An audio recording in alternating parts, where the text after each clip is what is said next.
Então, essa experiência é chamada de teste da chama. Eu uso o bico de Bunsen para produzir a chama para aquecer alguns cloretos, como o de lítio, o de sódio, o de bário, o de cobre e o de magnésio. Esse arame retorcido, com a ponta retorcida, é para carregar cada um desses sais até a chama, né, para esse sal ser aquecido e que a gente possa observar a coloração da chama. Entre um sal e o outro eu faço a limpeza do arame para que não haja contaminação, né, para que não haja mistura dos sais no arame e a gente possa identificar a coloração errada deles. Acendi o bico de Bunsen, regulei a entrada de ar para a chama ficar bem azul, com combustão completa, né? Então, sobre o bico de gás tem um outro link aí em cima. E eu vou utilizar um arame, e observa que se o arame ficar por alguns segundos no aquecimento, ele não emite luz devido ao seu aquecimento, apenas vai ocorrer a incandescência depois de um certo tempo. Depois que o metal estiver aquecido, ele começa a emitir luz por incandescência, e tem um link aqui em cima para você ver também o que é incandescência. Tá? Porém, nos experimentos, eu vou colocar o sal sobre o arame e inseri-lo rapidamente sobre a chama, não dando tempo suficiente para o arame se aquecer, apenas a substância em estudo. Tá? E além disso, eu vou escurecer o ambiente, eu vou apagar as luzes do laboratório e vou recortar aqui a imagem para ficar mais nítido o efeito. Então vamos lá para os testes dos cloretos de magnésio, cobre, sódio, lítio. Vamos lá. Primeira substância, então, agora, cloreto de lítio, na ponta do arame ali.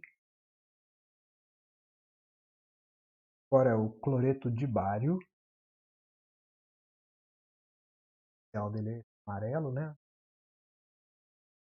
Agora será o cloreto de cobre. Cloreto de cobre. Cloreto de sódio. O cloreto de magnésio, como ele emite vários comprimentos de onda, né, misturam várias frequências, a gente enxerga como se fosse branco, a luz branca.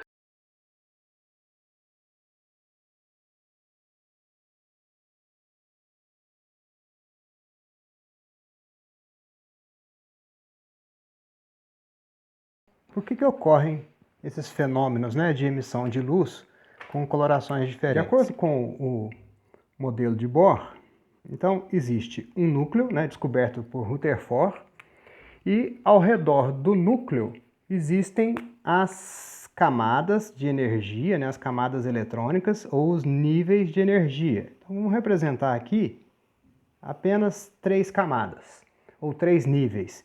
Nível 1, nível 2 e nível 3. De acordo com o Bohr, a energia aumenta com o raio, tá? Ou seja, a energia aumenta nesse sentido. A energia dos elétrons do nível 1 é menor do que quem está no nível 2 e do nível 3 e assim sucessivamente. De acordo com o modelo de Bohr, um elétron tende a ficar no seu nível de energia, que é uma órbita estacionária, uma órbita de energia constante.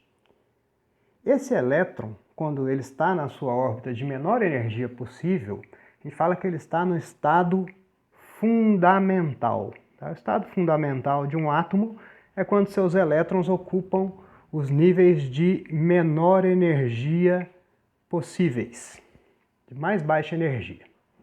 Entretanto, se esse elétron recebe energia, ou seja, se a sua energia aumentar, ele pode saltar de nível, desde que ele receba energia com quantidade suficiente para ele sair de um nível e chegar em outro. Tá? Para o modelo de Bohr, é como se não existisse esse espaço. O elétron não tem a possibilidade de estar no meio do caminho. Ou ele está no nível 1, ou no nível 2, ou no 3, ou no 4, até o 7, né? Não há possibilidade de ele ficar no meio do caminho, de acordo com o modelo de Bohr, que é o modelo dos níveis de energia. Então, se esse elétron receber energia suficiente para ir para um outro nível, como assim energia suficiente? Vamos supor que a energia desse primeiro nível seja 10 joules. Joule é uma unidade de energia. E que a energia do segundo nível seja 17 joules, por exemplo. O elétron só vai sair do primeiro e chegar no segundo se ele receber exatamente 7 joules. porque ele já tem 10 quando ele está aqui no primeiro nível. Tá? Para ele chegar no segundo, faltam 7, porque aqui é 17. Então, se essa energia fornecida por o elétron for igual a 7 joules, ele sai do primeiro nível e vai para o segundo nível.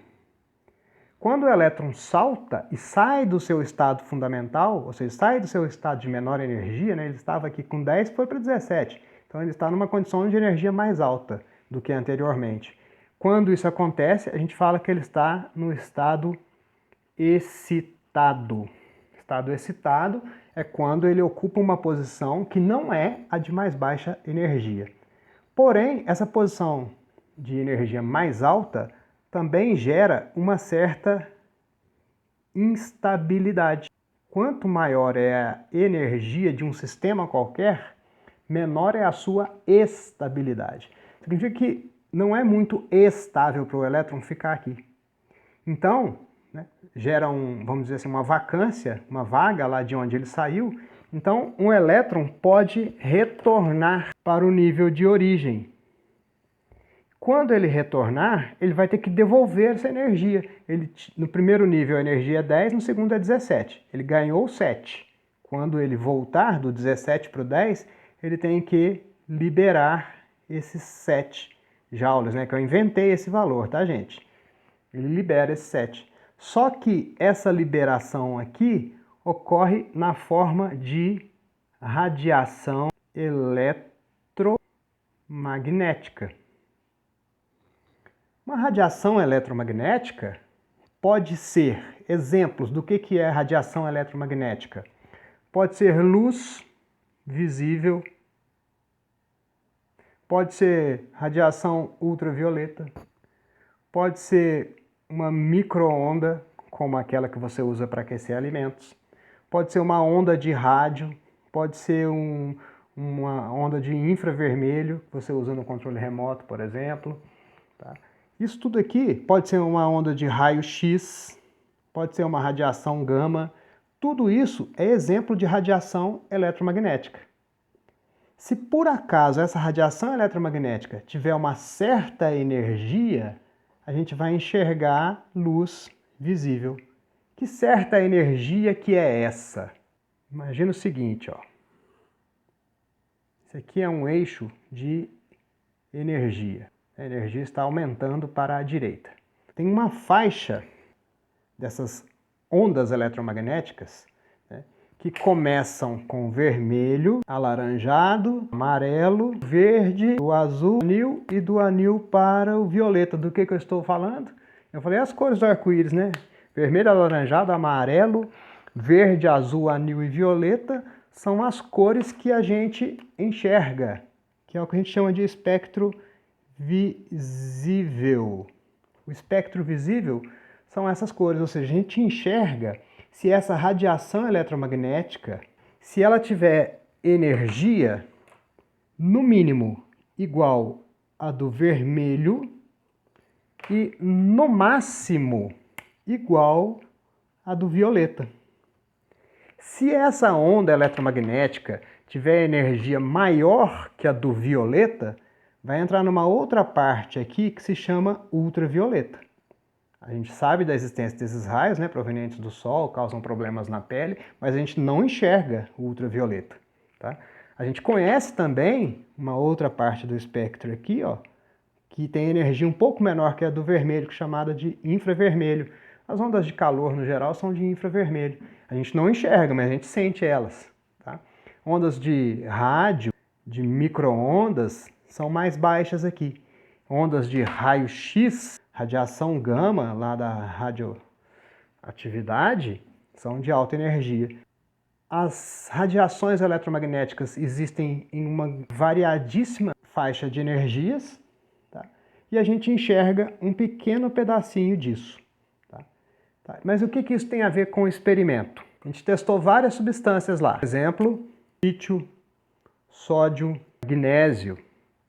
Tem 12 átomos de elementos diferentes, tem distribuições eletrônicas diferentes. Então, por exemplo, o lítio tem 2 níveis de energia.